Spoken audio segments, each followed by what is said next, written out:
Ce programme vous est présenté en partenariat avec la Mutuelle Saint-Martin.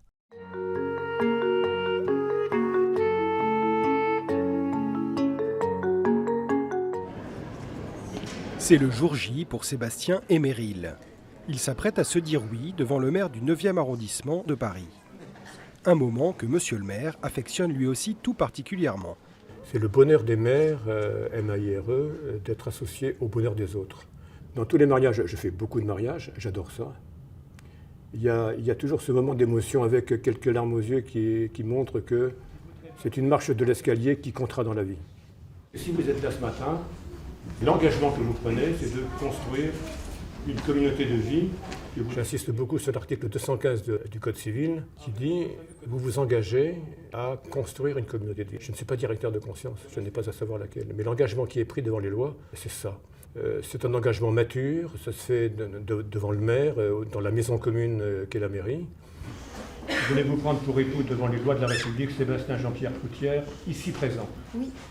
Au nom de la loi, je déclare unis par les liens du mariage. Malgré la solennité que Jacques Bravo essaie de donner à cette cérémonie, il a vu en 10 ans le nombre de mariages annuels passer de 350 à 270, en même temps qu'une explosion du nombre de PACS. Une mutation dans laquelle il essaie de voir des signes positifs.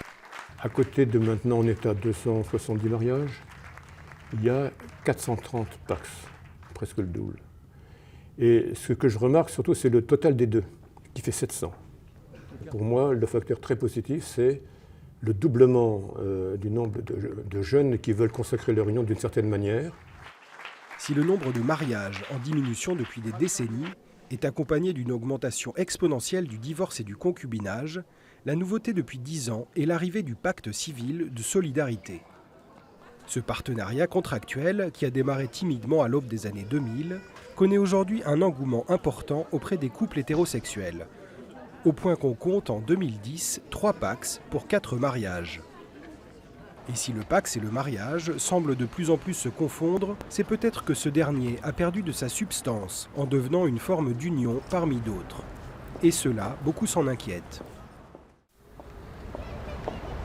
Un soir de semaine, à la mairie du 15e arrondissement de Paris. Sylvie Sérac, adjointe au maire chargée de la famille, nous reçoit dans la salle des mariages pour nous parler de cet engagement fondamental pour la société. Je me suis rendu compte qu'à la mairie ici, on a environ 1000 mariages par an et que certains jours, un mariage c'était 10 minutes. Je précise que 70% des mariages ne sont suivis d'aucune cérémonie religieuse d'aucune sorte. Donc ce qui veut dire, si vous voulez, que ces gens-là n'ont aucune préparation, aucune préparation. Et moi je crois que c'est un acte essentiel, c'est un fondement considérable de notre société, de se marier, de s'unir à quelqu'un. C'est pas simplement parce qu'on s'aime bien et tout va bien, la vie est belle, oui c'est vrai. Mais il n'y a pas que ça, ça engage des choses énormes derrière, ça engage toute la vie. Face à ce constat, la mairie du 15e, comme d'autres en France, a décidé de proposer une préparation civile au mariage.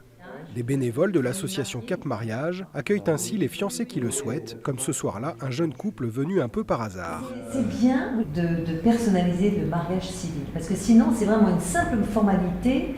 Au programme, explication de la cérémonie, étude des articles de loi, mais surtout accompagnement personnalisé qui permet de se poser les grandes questions du mariage. Et c'est bien de se remémorer ces choses évidentes, qui paraissent évidentes, mais qui ne le sont pas. Ta responsabilité envers la société. Car le mariage n'est pas qu'une affaire de cœur, mais bien un engagement social qui fonde la famille, cellule de base de la société. C'est pourquoi des hommes politiques le défendent, comme Hervé Mariton, député UMP, pour qui toutes les formes d'union ne se valent pas. La relation sexuelle est une affaire privée. Un couple qui vit sans avoir fait le choix de se marier, c'est une affaire privée. Le PACS est une affaire privée. C'est d'ailleurs comme cela que se déroule la signature du PACS. Mais ce n'est pas le cas du mariage. La contraction du mariage est un engagement public, l'engagement qui est pris par un homme et une femme qui veulent construire à la fois leur vie, celle de leurs enfants, mais aussi construire dans la société et pour la société.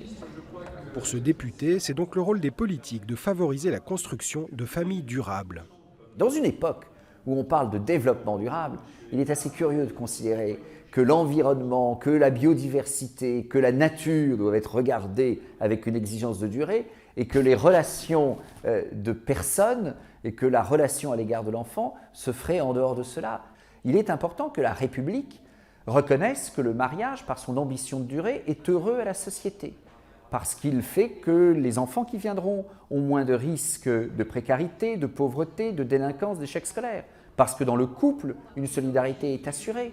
La société doit donc apporter des réponses différentes. Et ce que je constate, c'est que ces dernières années, parfois, les différences se sont effacées. En crise depuis des décennies, affaibli par le brouillage des formes d'union, le mariage et la famille durable restent pourtant le projet de vie privilégié pour une immense majorité de Français, selon les derniers sondages.